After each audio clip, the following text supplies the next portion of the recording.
किसी ने क्या खूब कहा है कि रिश्ते जिंदगी का आधार होते हैं। जहां पर कुछ रिश्ते खुशी का कारण बनते हैं, वहीं कुछ रिश्ते घुटन का। और जब रिश्तों में मिलावट होना शुरू हो जाती है तो वहीं से शुरू होती है एक दस्तक, जो कभी भी एक खतरनाक जुर्म की शक्ल में सामने आ सकती है। नमस्कार, मैं senior inspector Himanshu Rawat, crime petrol Dastak में आपका स्वागत करता हूं। अक्सर हम क्राइम होने के बाद ही विक्टिम को जानते हैं, लेकिन इस केस में हमारी विक्टिम से मुलाकात पहले ही हो चुकी थी। लेकिन उस वक्त यह अंदाजा नहीं था कि आगे चलकर यही केस इतना भयानक रूप ले लेगा। ये भूत है, इसके साथ नहीं खेलेंगे। ये तो वही औरत है जो 2 दिन पहले पुलिस स्टेशन आई थी। साहब, हम जबरदस्ती नहीं किए थे, बस हो गया था। एक राज तो पहले से फाश कर चुका था और ना जाने कितने राज थे जिसे छिपाने के लिए इसे हमेशा के लिए खामोश कर दिया गया।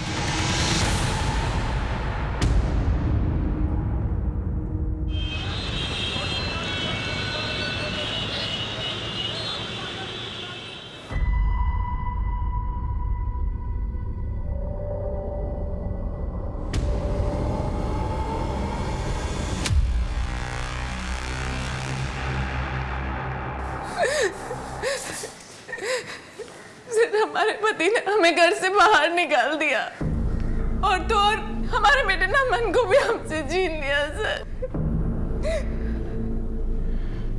ये लीजिए, पानी पीजिए, शांत हो जाइए। हमें ये बताइए, ये चोट कैसे लगी आपको? देखिए, घबराइए मत, आप हमें बता सकती हैं, हम उसके खिलाफ कंप्लेंट दर्ज करेंगे। हम कोई कंप्लेंट नहीं लिखवाना चाहते, हम सिर्फ इतना चाहते हैं कि आप हमारे पति को समझा दीजिए कि वो हमारे बच्चे को हमसे ना छीने। आपके पति आपको बच्चे से अलग क्यों करना चाहते हैं? अरे मैं क्यों अलग करूंगा सर? थोड़ा गुस्सा आ गया इसलिए हाथ उठ गया। और झगड़े किस घर में नहीं होते आप ही बताइए। लेकिन इनको देखिए, ये मैडम तो पुलिस में चली आई कंप्लेन लेकर के। आपकी पत्नी आपके खिलाफ कोई कंप्लेंट दर्ज नहीं करवाना चाहती, इसे छोड़ रहे हैं हम आपको। मैडम, आप जा सकते हैं। मिस्टर विजय, रुकिए। आइंदा अगर आपको गुस्सा है ना तो ठंडा पानी पी लीजिएगा, गुस्सा शांत हो जाएगा। वो क्या है ना कि मुझे भी बहुत गुस्सा आता है, और अगर मुझे गुस्सा आ गया ना तो आपकी सेहत के लिए ठीक नहीं होगा, समझ गए ना? अब आप जा सकते हैं।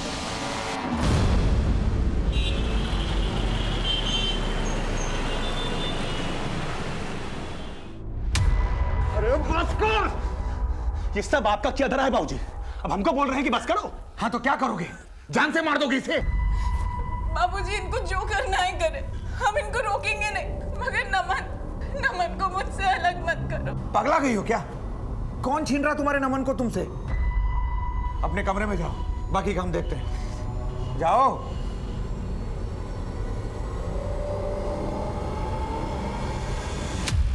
क्या कर रही है? हाँ? पगला गए क्या? आज तो ये पुलिस थाने में गई है, कल को कहीं ऐसा ना हो कि नफे की जगह नुकसान ही नुकसान हाथ में आए। देखिए बाबूजी, हम फिर से आपसे कह रहे हैं, न कल हमको आपके नफे नुकसान से मतलब था और न आज है। ये फैसला आपने किया था ना? हाँ? तो अब आप झेलिए ना इसको। नफे नुकसान की बात करते हैं, दिमाग खराब हो गया इसका।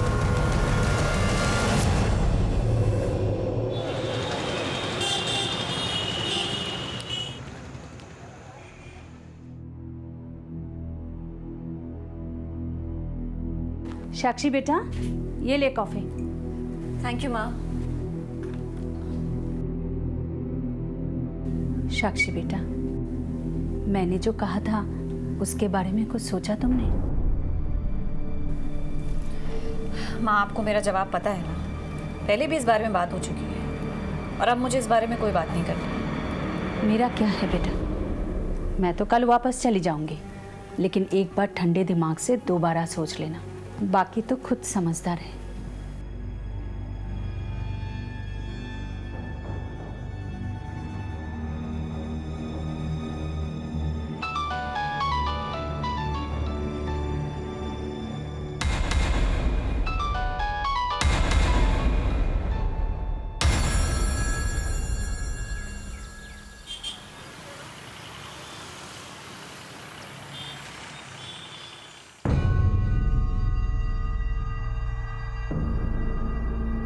दूध और अखबार भी किसी ने उठाया क्यों नहीं?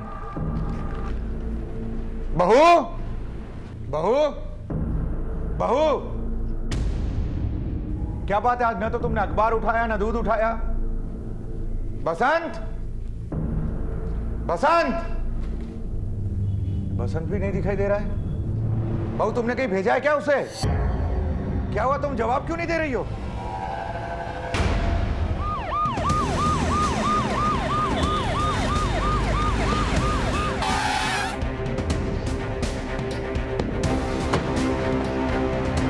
चलिए हटिए, हटिए।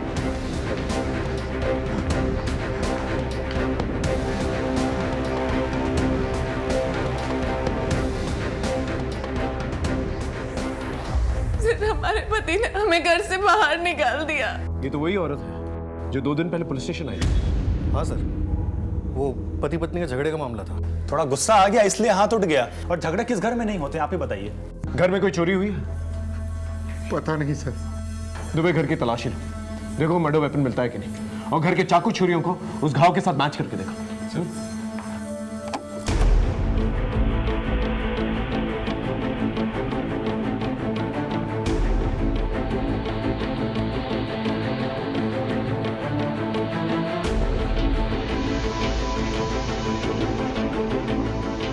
आज सुबह जब अपने पोते नमन को स्कूल छोड़ने गए थे तो बहू घर में अकेली थी। वापस आए तो दूध और अखबार बाहर ही पड़ा हुआ था। उसे उठाकर अंदर लेकर आए, तब तक ये हो चुका था। तो क्या ये दरवाजा खुला था? दरवाजा तो हमेशा बंद रहता है, पर पता नहीं आज कैसे खुला रह गया। और इस बारे में जानकारी किस किस को है? फैमिली मेंबर और घर का नौकर बसंत। ये बसंत का है? अभी तक तो आ जाना चाहिए था, पर पता नहीं क्यों नहीं आया वो।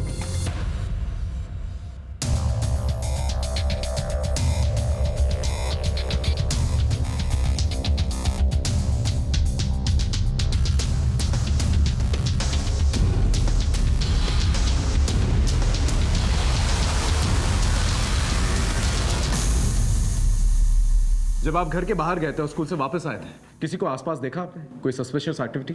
नहीं सर, हम तो रोज ऐसे ही स्कूल छोड़ने जाते हैं पोते को। सर, घर में ना किसी फोर्स एंट्री के निशान है और ना ही घर में चोरी हुई है।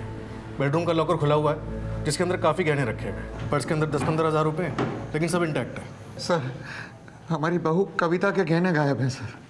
मतलब कविता की बॉडी पे जो गहने थे सिर्फ वही गायब है, जबकि इतनी सारी चीजें हैं चोरी करने के लिए। ये कैसे चोरी हुई? आप आइडेंटिफाई कर सकते हैं कि ये कौन सी गहने चोरी हुए थे? एक मिनट सर। सर, ये देखिए, ये हमारी बहू ने जो गहने पहने हैं वो गायब है सर। दुबे, इन फोटोज की कॉपी बनाओ और गहनों के सेलर्स को भेजो, उन्हें अलर्ट करो, इन्हें बेचने की कोशिश की जा सकती है। सर, 2 दिन पहले आपके बेटे और बहू के बीच में झगड़ा हुआ था। थोड़ा गुस्सा आ गया इसलिए हाथ उठ गया। और झगड़े किस घर में नहीं होते आप ही बताइए। आपका बेटा कहाँ है? वो तो कल रात को कलकत्ता चला गया बिजनेस के सिलसिले में। यहाँ आपकी बहू का मर्डर हुआ है और 12 घंटा पहले आपका बेटा कोलकाता चला जाता है। कुछ ज्यादा ही कोइंसिडेंस नहीं है ये? बाबूजी, ये क्या हुआ? ये कौन है? घर का नौकर बसंत। कहाँ थे तुम? साहब, हम बाजार गए थे सब्जी लाने और भाभी जी ने कुछ सामान मंगाया था, तो इसलिए हम लेट हो गए। दुबे, बॉडी को पोस्टमार्टम के लिए भेज दो। और मिस्टर अशोक, अपने बेटे को इन्फॉर्म कीजिए कि जल्द से जल्द वो यहाँ आए। दुबे, कलकत्ता से विजय के बारे में पता करो। इस घर के नौकर, न्यूज़पेपर और दूध वाले के बारे में पूछताछ करो। एक आम घर की गृहिणी का उसी के घर में मर्डर हो जाता है। जब हम ये केस सुलझाने के लिए गए तो परत दर परत कई पहेलियां सामने हैं। 1, 2, 3, 4, 5, 6, 7, 8, 9, 10.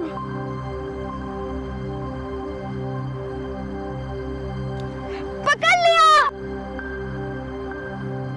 पकड़ लिया!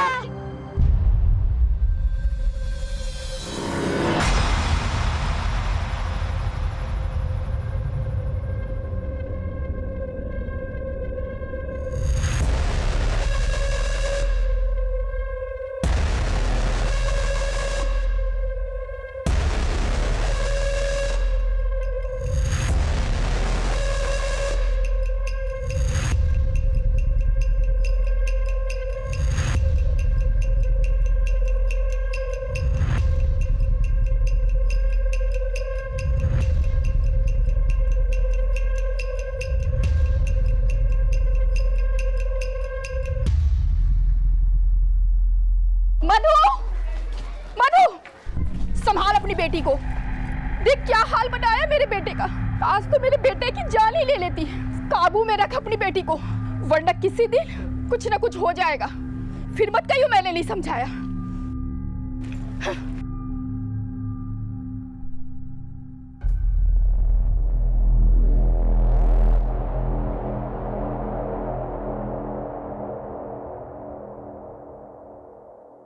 हाँ दुबे बोलो। कविता के मर्डर के टाइम के आसपास अशोक नमन के स्कूल में और वो नौकर बसंत जनरल स्टोर में थे। विजय से भी बातचीत की, वो फिलहाल कोलकाता में वापस आने को कहा है। और सर दूध वाले और अखबार वाले से भी बात की, किसी ने कुछ भी सस्पिशियस नोटिस नहीं किया।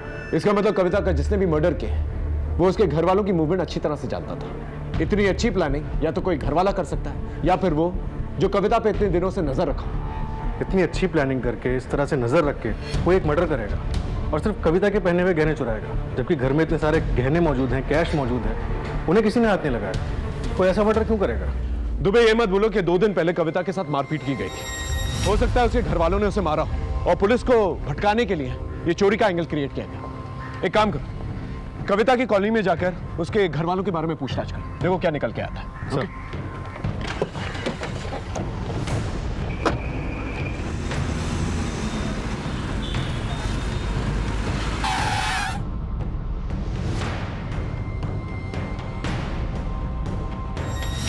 साहब, हर 2-4 दिन में कुछ ना कुछ होता ही रहता था भैया और भाभी के बीच में। और ये अशोक, जब झगड़े होते थे तब ये क्या करता था? विजय भैया उनके सुनते ही कहाँ थे। सर कविता मेरी बहुत अच्छी दोस्त थी, उसके माँ बाप बहुत पैसे वाले लोग थे सर। अशोक और विजय जो अपनी प्रॉपर्टी बताते हैं ना सर, ये प्रॉपर्टी कविता के पापा नारायण जी की थी, जो उनकी मौत के बाद कविता की हो गई सर। इसीलिए तो विजय ने कविता से शादी की थी। और तो और सर, जिस घर में वो लोग रहते हैं ना, वो घर भी कविता के नाम पे था। घर में इतने झगड़े होते थे, क्या कविता को विजय और अशोक से कोई खतरा था? कभी कुछ कहा उसने इस बारे में? रोज रोज के झगड़े से कविता बहुत शर्मिंदा रहती थी सर, इसीलिए बाहर के लोगों से मिलना ही अवॉइड कर दी थी सर। काफी दिनों से मेरी उससे कोई बात नहीं हुई सर, इसलिए मैं इस बारे में कुछ नहीं बता सकती। कविता के कोई रिलेटिव्स? हाँ सर, सीतापुर रोड में उनके एक चाचा रहते हैं।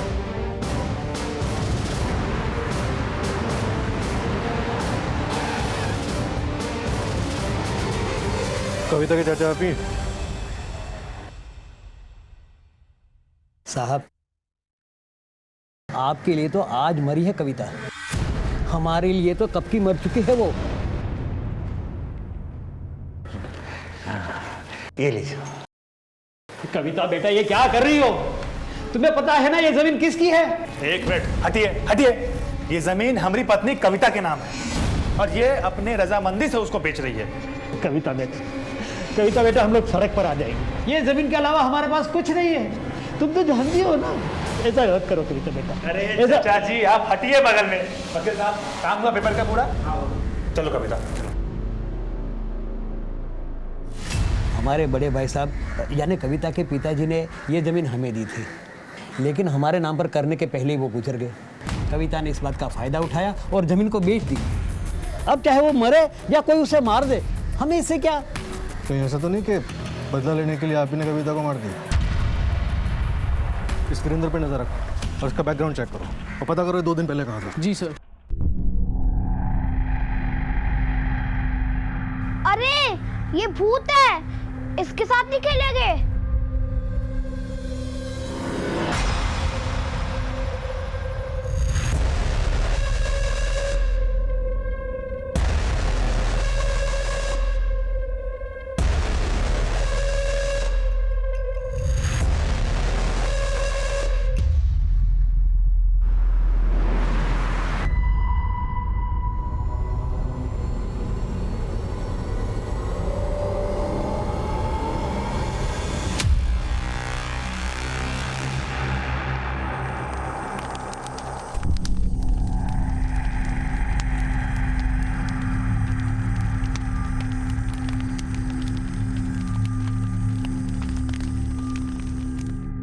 मधु, हाँ।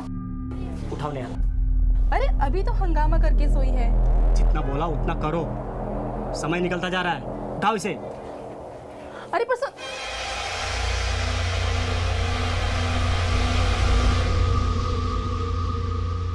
बीवी से भी ज्यादा जरूरी काम था कि उसके मर्डर के बाद भी तुम कोलकाता में रह गए। अरे साहब, हम आपको पहले ही बता चुके हैं कविता से हमारा कोई रिश्ता ही नहीं था जो उसके लिए हम भागकर यहाँ आ जाते। लेकिन उस दिन पुलिस स्टेशन में तो कुछ और ही कह रहे थे। वो हम अपने बाबूजी की वजह से बोल रहे थे कि ताकि लोगों में उनकी बदनामी ना हो। लेकिन सच तो यही है कि कविता से हमारा संबंध कब का खत्म हो चुका था। कविता के साथ संबंध खत्म हो चुका था, लेकिन उसकी प्रॉपर्टी के साथ तो खत्म नहीं हुआ था ना। उसकी एक एक इंच की प्रॉपर्टी तूने और तेरे बाप ने बेच डाली, और जब उसके पास कुछ नहीं बचा बेचने के लिए तो तूने उसे जान से मार डाला। देखिए सर, इस एंगल में आप ना ही पड़े तो बेहतर है। हमें मत पता किस एंगल में जाना है और किस एंगल में नहीं, समझा? मिस्टर विजय, तुम्हारी पत्नी कविता की मौत के बाद तो फायदा तुम्हें पहुंचेगा ना। जिस घर में तुम लोग रहते हो अब वो तुम्हारे नाम हो जाएगा, पति जो हो तुम उसके। देखिए साहब, किसका फायदा होगा किसका नुकसान होगा ये पता करना आप लोगों का काम है। कविता के मौत से हमारा कोई लेना देना नहीं है, हम बस अपना बिजनेस सेटअप कर रहे हैं। ठीक है, जा सकते हो। धन्यवाद। दुबे, जिस दिन कविता आई थी पुलिस स्टेशन में, उसी दिन हमें अलर्ट हो जाना चाहिए था। हम कर भी क्या सकते थे सर, कविता खुद ही कोई एक्शन नहीं लेना चाहती थी। और एक बात सर, अगर कविता वाकई में इतनी दबी कुचली थी कि सब कुछ इनके नाम कर दिया था, इनके खिलाफ कोई एक्शन नहीं लेना चाहती थी, तो इन लोगों के लिए तो सब कुछ ठीक ठाक था, फिर ये मर्डर का रिस्क क्यों लेंगे? दुबे, पति पत्नी के रिश्ते ठीक नहीं थे, लेकिन घर में दो और मर्द भी थे, अशोक और वो नौकर बसंत। हो सकता है प्रॉपर्टी का मामला ना होगा, बात कुछ और है। बसंत का तो नहीं पता साहब, लेकिन कुछ दिन पहले हम कविता मैडम के घर कपड़े देने गए थे तो वहाँ हमें बसंत का दोस्त चमन मिला था। निकल बाहर। गलती हो गई माँ, भाभी जी गलती। कहाँ से आ जाते? अरे क्या हुआ भाभी जी, इसने कुछ किया क्या? बताइए तो अभी ठीक किए देता हूँ। नहीं नहीं भैया, आप रहने दीजिए, हम देख लेंगे। तू निकल यहाँ से। हुआ क्या था? अब हुआ क्या था ये तो पता नहीं, लेकिन कविता मैडम बहुत गुस्से में थी। फटाफट बता दे कविता के घर क्यों गया था, नहीं तो करूँ तेरी खातिरदारी। बताता हूँ साहब, सब सच बताता हूँ। मेरी तो मती मारी गई थी साहब, जो मैं उधर गया था।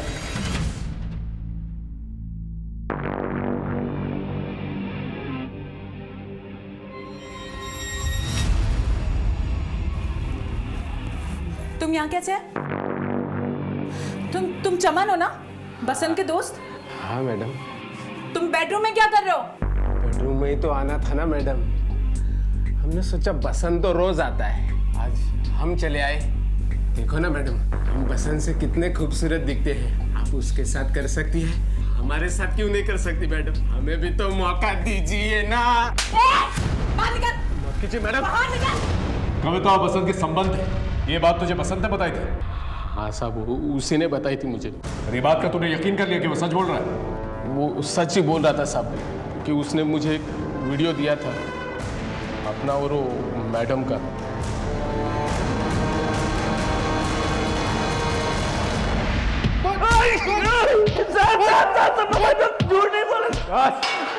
उठा सर, उठा। साहब अब हम जबरदस्ती नहीं किए थे, बस हो गया था। साइन कर इस पे अभी। हमने कहा ना हम नहीं करेंगे, चाहे आप हमारी जान के रहे लो। चुपचाप साइन कर दो, नहीं तो सच में जान ले लेंगे तुम्हारी हम।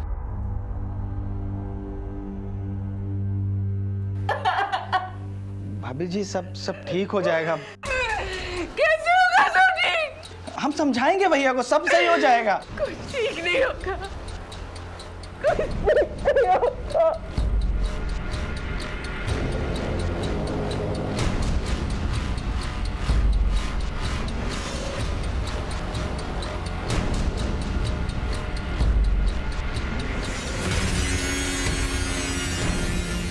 मगर साहब ये एक ही बार हुआ था, और इसके लिए कविता भाभी को बहुत पछतावा भी हुआ।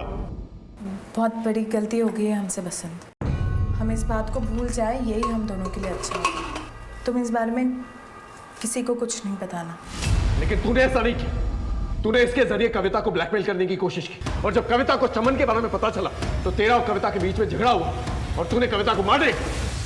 नहीं साहब, हम मारे नहीं है साहब, सब वो जो वीडियो था वो हम अपने मजे के लिए बनाए थे।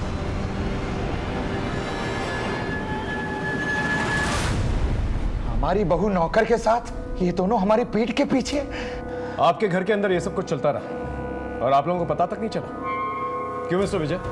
हम आपसे पहले भी कह चुके हैं, कविता से हमारा कोई संबंध नहीं। अब हमारे पीठ पीछे वो क्या करती है, किससे मिलती है, इससे हमें कुछ फर्क नहीं पड़ता है। लेकिन लोगों को तो फर्क पड़ता है मिस्टर विजय। अगर लोगों को पता चल जाता आपकी बीवी और नौकर के बीच में क्या संबंध है, क्या इज्जत रह जाती है आप लोगों की सोसाइटी में? इज्जत? किस बात की इज्जत? अरे हमारी इज्जत बची कहां? उसकी तो हमारी बहू ने धज्जियां उड़ा दी। इसीलिए आप लोगों ने उसे उड़ा दिया। ये क्या कह रहे हैं आप? हमें नहीं पता उसने ऐसा कुछ किया। अगर पता चलता तो हम खानदान की इज्जत की खातिर मार देते। कविता के मर्डर केस में कुछ अजीब बातें सामने आई। विजय का कविता के साथ बुरा बर्ताव करना ये एक दस्तक थी, और इसी बुरे बर्ताव की वजह से कविता ने गलती की। लेकिन क्या इस गलती की वजह से कविता का मर्डर हुआ या वजह कुछ और थी? अभी हम सिरों को टटोल ही रहे थे कि अचानक से एक पेच पड़ गया।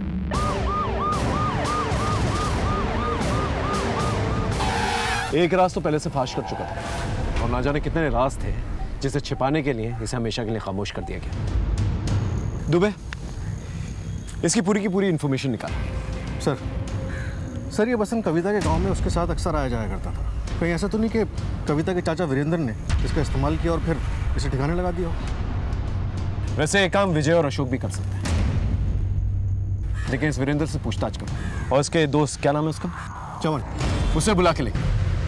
पहले कविता के ऊपर हाथ डाला तो कविता का मर्डर हो गया, फिर कविता और बसंत के रिश्ते के बारे में जब राज फाश किया तो बसंत का मर्डर हो गया। बसंत से झगड़ा हुआ था ना तेरा, हाँ, इस बात को लेकर, तभी उसका मर्डर कर दिया तूने। नहीं साहब, मुझे कुछ मालूम नहीं है, मुझे नहीं पता साहब। चल मान लिया तूने मर्डर नहीं किया, लेकिन तुझे तो पता ही होगा मर्डर किसने किया है। मुझे कैसे मालूम होगा साहब? मुझे नहीं मालूम साहब। क्यों नहीं मालूम होगा? राजदार था ना तो उसका। कविता और बसंत के रिश्ते के बारे में सिर्फ तुझे पता था, और वीडियो भी तूने ही देखा था। बसंत की लाइफ में क्या चल रहा है कुछ तो बताया होगा उसने तुझे। कुछ नहीं बताया उसने। हाँ साहब, एक बात तो पता है मुझे। अब आपके पते की है ये तो मुझे पता नहीं, लेकिन हम बस्ती के सारे नौकर ना दोपहर को क्रिकेट खेलते हैं साहब, तो बसंत भी आता था उधर। लेकिन पिछले 1 महीने से ना वो साहब नहीं आ रहा था। मैंने पूछा उससे तो उसने बताया कि वो एक नई गर्लफ्रेंड मिल गई है साहब उसे, तो बस उससे मिलने ना वो मेहराम नगर जाता है। बस साहब इतना ही पता है। दुबे, इस बसंत की नई गर्लफ्रेंड के बारे में पता करो। हो सकता है इस गर्लफ्रेंड के नाम पर ये कविता की मर्डर और लूट की प्लानिंग मेहराम नगर में ही कर रहा हो। सर ये भी तो पॉसिबिलिटी है कि बसंत और कविता के मर्डर से एक दूसरे से जुड़े हुए ही ना हो। विजय और अशोक की इज्जत खराब की थी। कहीं ये मर्डर उस वजह से तो नहीं हुआ? हो सकता है। इस बसंत के कॉल रिकॉर्ड चेक करो, देखो ये मेहराम नगर में किस मोहल्ले में जाता था। अगर उसकी गर्लफ्रेंड मिल गई ना तो सब कुछ क्लियर हो जाएगा। सर, और हाँ, कविता के चोरी हुए गहनों के बारे में कुछ पता चला? फिलहाल तो नहीं सर, पर हमारे लोग अलर्ट पर हैं।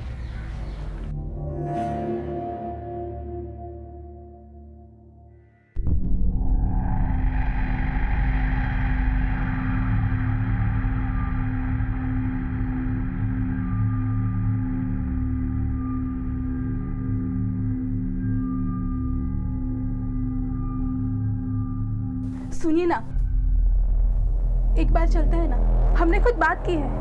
देख, मुझे अपना काम करने दे।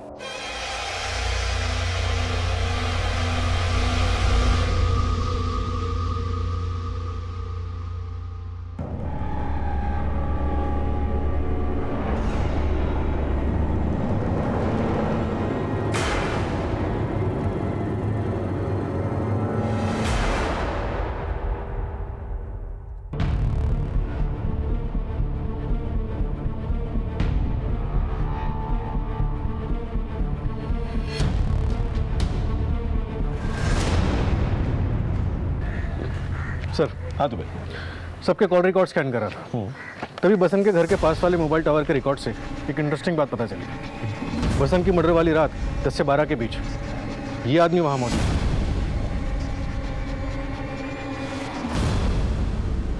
वाह अशोक साहब, मान गए हम आपको। हम कातिल की तलाश घर के बाहर कर रहे थे और कातिल तो घर के अंदर ही है। कौन कातिल?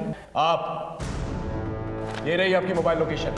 जिस रात बसंत को मारा गया उस रात को आप उसकी कॉलोनी में थे। क्या करने गए थे वहां पर आप? बसंत की अक्ल ठिकाने लगाने गए थे। हमारे घर में खाया और हमारी पीठ पीछे छुरा घोंपा उसने, और उसी छुरे से फिर आपने उसे मार डाला? इरादा तो यही था, मगर वो घर पे नहीं था। ताला लगा हुआ था, इसीलिए हम लौट आए। हम कैसे मान लें आप सच बोल रहे हैं? हाँ तो मत मानिए, क्या फर्क पड़ेगा? बिठा के रखिए हमें यहाँ पे और घूमने दीजिए कातिल को आजाद। हमारे इस केस के साथ साथ दूसरी जगह इस केस से रिलेटेड कुछ हलचल चल रही थी जो हमारे इस केस को सुलझाने वाली थी।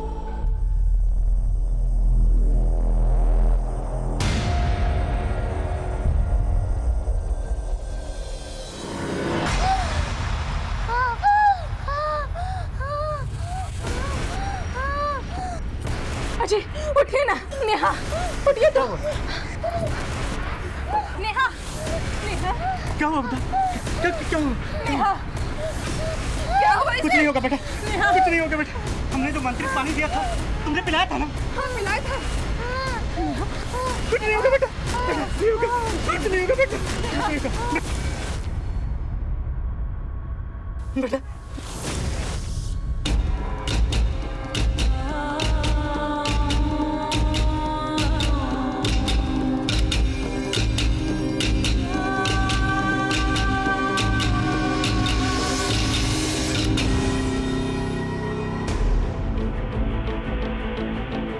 इसे देखा नहीं? हाँ साहब, ये बसंत रोज रोज आता था, 4-6 घंटों तक रहता था साहब।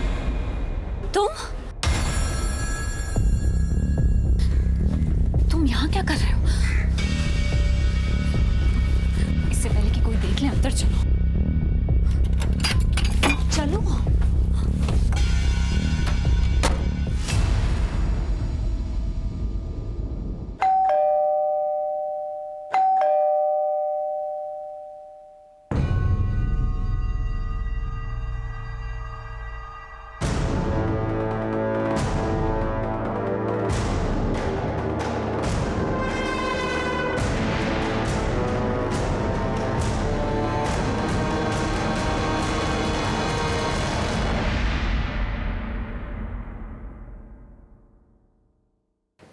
हाँ तो मिस्टर विजय, ये बताइए आप बसंत की गर्लफ्रेंड के साथ उस घर में क्या कर रहे थे?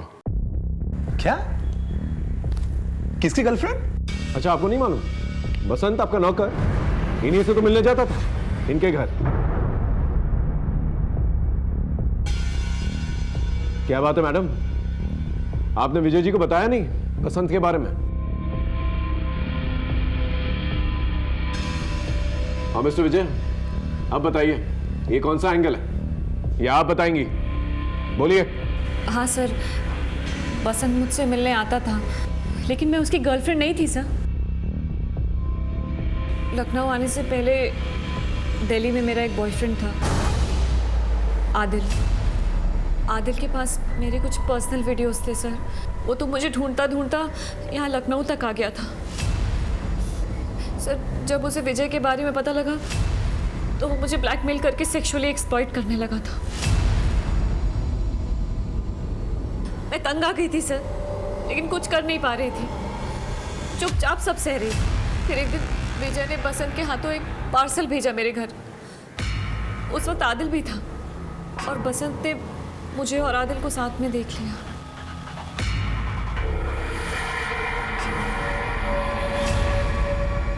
सर, बसंत को मेरे और विजय के रिश्ते के बारे में पता था और अब तो वो आदिल के बारे में भी जान गया था, इसलिए उसने भी मेरे साथ।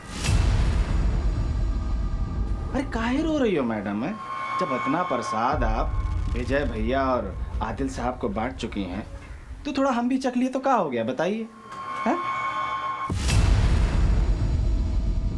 सर, मना करने पर वो विजय को बता देने की धमकी देता था मुझे। मैं पूरी तरह से फंस गई थी सर। आदिल तो लखनऊ आने पर परेशान करता था, पर ये बसंत, इसने तो रोज का काम बना लिया था। अरे कभी भी आ जाता था सर। अब समझ में आने लगा है कि कविता और बसंत का मर्डर क्यों हुआ था। आप मिस्टर विजय, कविता आपकी कानूनी पत्नी थी ना, और उसके रहते हुए आप साक्षी से शादी तो नहीं कर सकते, इसलिए आपने कविता को मार डाला। और साक्षी जी, आपको बसंत से छुटकारा चाहिए था, इसलिए आपने बसंत को मार डाला। ये क्या कह रहे हैं सर आप? मैंने किसी को नहीं मारा। इनफैक्ट बसंत ने मेरा पीछा छोड़ने के लिए मुझे खुद फोन किया था। आज हमको पुलिस ने उठा लिया था। देखिए, हम आप लोगों के चक्कर में और नहीं पड़ना चाहते। आप एक काम करिए, आप सिर्फ 5 लाख का इंतजाम कर दीजिए, हम अपने गांव चले जाएंगे। 5 लाख रुपए? अरे हम कहाँ से लाएंगे 5 लाख रुपए? हमें नहीं पता कहाँ से लेके आएंगे, हमें 5 लाख रुपए चाहिए, मतलब चाहिए, नहीं तो हम सब बता देंगे। अरे बसंत लेकिन सर मेरे पास जितने भी पैसे और जेवर थे मैं सब उसकी बताई हुई जगह पे लेके पहुंची थी। मैं सच कह रही हूँ सर, मैंने बसंत को नहीं मारा। इनफैक्ट मेरे वहां पहुंचने से पहले किसी ने उसका मर्डर कर दिया था। तो मिस्टर विजय, आपका क्या कहना है इस मर्डर के बारे में? अब हमारे बोलने से क्या हो जाएगा सर? आप तो वही मानेंगे ना जो आप पहले से मानकर बैठे हैं। लेकिन मैं आपको यही कहूंगा कि कविता के मर्डर से मेरा कोई लेना देना नहीं है, और ना ही इस बसंत के मर्डर से। ठीक है, आप लोग जा सकते हैं, लेकिन शहर छोड़ के कोई नहीं जाएगा, ना ही कोलकाता और ना ही दिल्ली, समझा आप लोग?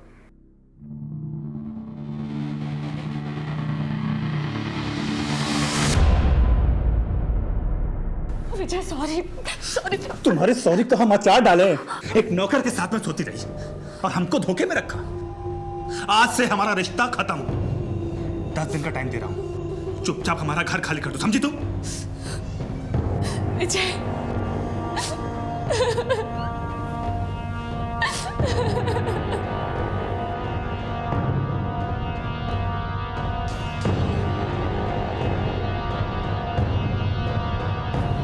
मधु, अब रोना बंद भी करो।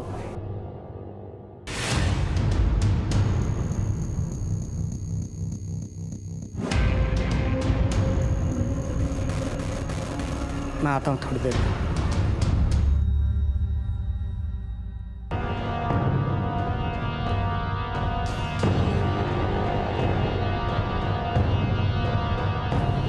मधु, अब रोना बंद भी करो।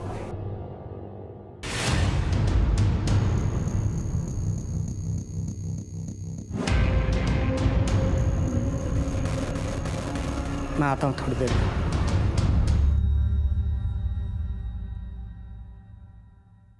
अब इस केस में ठहराव सा आ गया था। हमारी हर एक लीड डेड एंड पे पहुंच रही थी कि अचानक से इस ठहरे हुए पानी में एक कंकरी गिरी और हलचल मच गई और मेरी टीम हरकत में आ गई। सर अभी अभी एक खबर आई है। क्या खबर?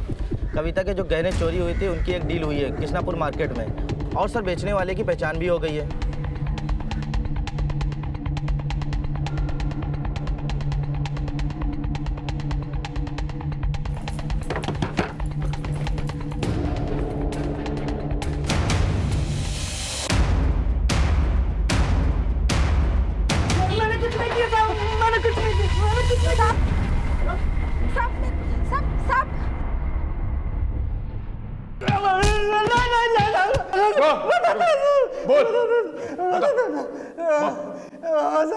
हम नहीं मारा था उस औरत को, लेकिन पैसों के लिए नहीं मारा था साहब।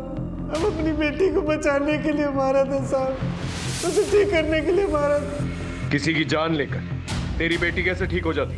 साहब हमको एक बाबा मिला था साहब। बच्चा, तुम्हारे भाग्य में सिर्फ एक ही संतान है और उसके भी प्राण संकट में है। मेरे पास एक उपाय है, क्या कर पाएगा? जरूर करूंगा बाबा जी। अगर अपनी संतान की रक्षा करना चाहते हो तो तुम्हें एक नर बलि देनी होगी। तुम्हें एक ऐसी स्त्री की बलि देनी होगी जिसके दाहिने गाल पर तिल। आज से 7 दिन बाद अमावस्या की रात है। उस रात से पहले कोई ऐसी स्त्री को ढूंढो और उसकी बलि दो। उसके द्वारा धारण किए हुए सभी आभूषणों, याद रहे एक भी आभूषण उसके शरीर पे ना रह पाए। सारे के सारे आभूषण उसके शरीर से उतार लेना और उन आभूषणों को नीम के पानी में उबालकर अगली पूर्णमासी तक हर रात 12 बजे अपनी संतान को नहलाना। वो स्वस्थ हो जाएगी बच्चा। लेकिन बाबा जी, हम ऐसी स्त्री को ढूंढेंगे कहाँ जिसके दाहिने गाल पर तिल हो? अगर हृदय से ढूंढोगे तो भगवान स्वयं तुम्हारी मदद करेगा। हम अपनी बेटी को मरते हुए नहीं देख सकते थे साहब। 2 दिन तक वैसी औरत को बाजार, सड़कों पर हर जगह ढूंढा साहब, लेकिन वो नहीं मिली। फिर एक दिन एक घर से काम के लिए फोन आया साहब।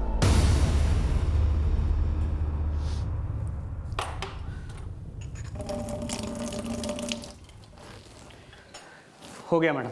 कितने पैसे हुए? 200 मैडम।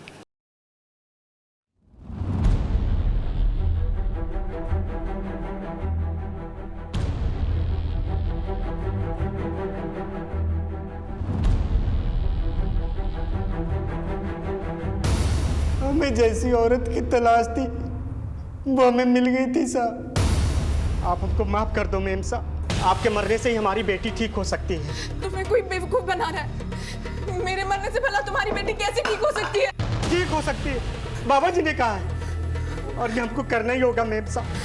बाबा ने हमको जैसा बताया था हमने सब कुछ वैसा ही किया था साहब, फिर भी हमारी बेटी नेहा मर गई साहब।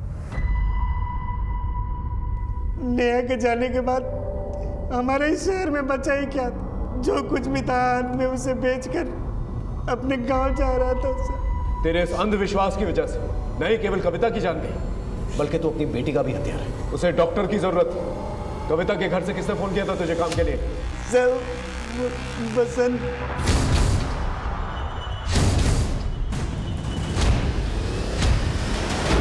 तुम्हारे पति ने अपनी सनक में किसी की हत्या कर दी और तुम उसके इस पागलपन में उसका साथ देती रही। हाँ? बहुत गरीब लोग हैं साहब, काम ही नहीं था उनके पास। मैं भी नेहा की वजह से एक ही घर में झाड़ू पोछा करती थी। क्या करे, इलाज के लिए पैसे ही नहीं थे। जो वो कहते गए साहब मैं वो करती गई। लगा कि नेहा ठीक हो जाएगी, पर नहीं साहब, नेहा ठीक नहीं हुई। कहाँ काम करती हो तुम? मेहराम नगर में। हमारे हाथ में एक सिरा आ गया था, लेकिन हम कोई भी गलती करके मुजरिम को चौंकाना नहीं चाहते थे। सरवन जिस जगह बाबा से मिला था उस जगह की सीसीटीवी फुटेज मेरी टीम ने खोज निकाली थी।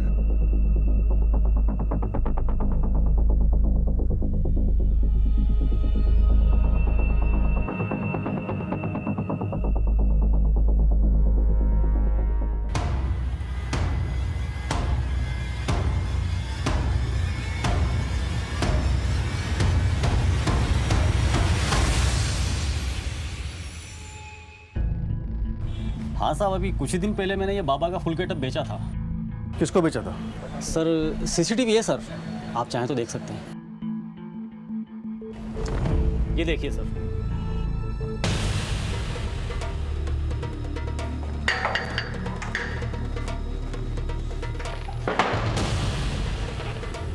तुम्हें यहां पर इसलिए बुलाया गया है क्योंकि तुम्हें वो मास्टरमाइंड जिसने बसंत और कविता का मर्डर प्लान किया।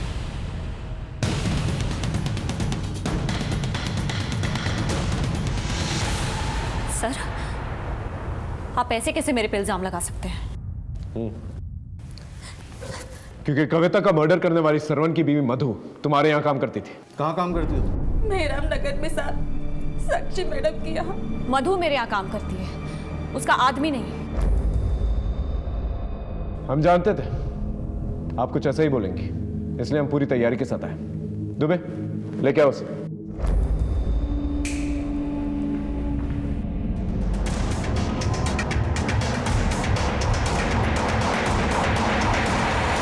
पहचाना इसे?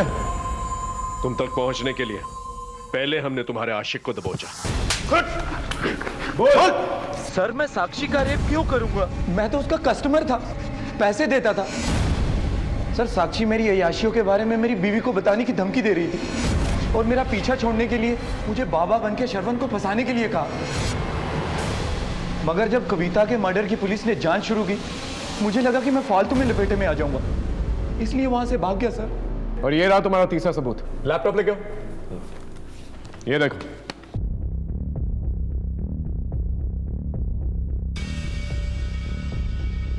ये तुम ही हो ना बाबा का गेटअप लेने के लिए दुकान पे गई थी?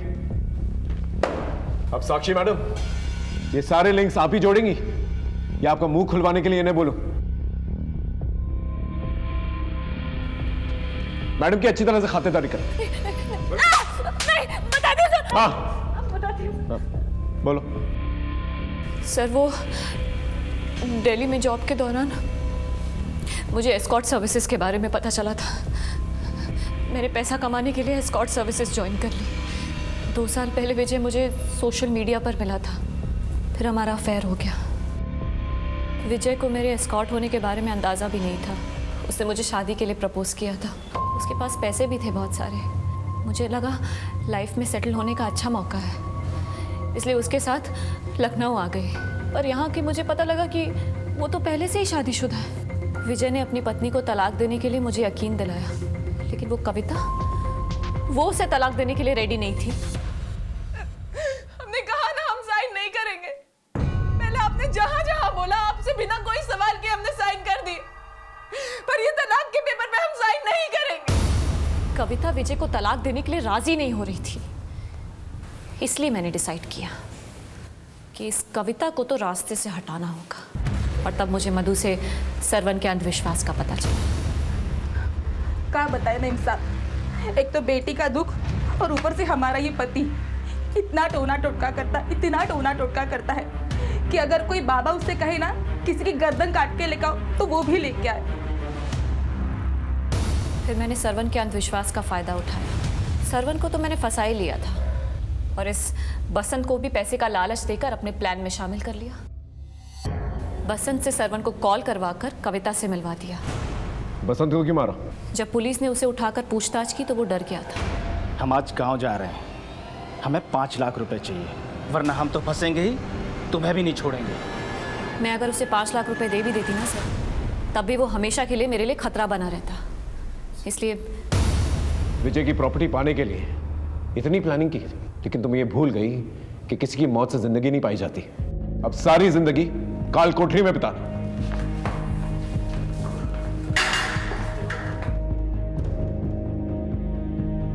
दुख हो या खुशी, बांटने पर जब अपने लोग आगे बढ़ते हैं तो बड़ी तसल्ली होती है, लेकिन जब यही अपने स्वभाव बदल देते हैं तो इंसान सबके साथ रहने के बावजूद अकेला पड़ जाता है, हंसने रोने के लिए कंधा तलाशने लगता है। और यही हुआ था कविता के साथ।